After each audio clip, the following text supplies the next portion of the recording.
హరి ఓం. ఈనాటి మంత్రము దుర్వాసో దృష్టిగోచర.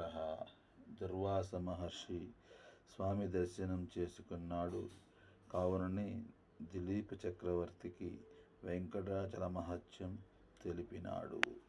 దుర్వాసుడు స్వామి యొక్క దర్శనం చేసుకొని ఆ తర్వాత ఈ వెంకటాచల మహత్యం గురించి దిలీపుడు అనే మహర్షికి చెప్పాడు.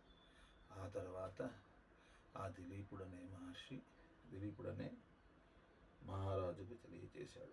ఆ దిలీపుడు తర్వాత అంశవంతుడు ఇలా ఈ చక్రవర్తులందరూ కూడా శ్రీ వెంకటాచల మహత్యం గురించి తెలుసుకొని అందరినీ ఇచ్చేసినారు, మనందరినీ సంస్కరింపజేశారు.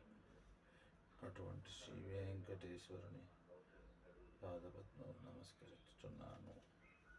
మంత్రపఠనం.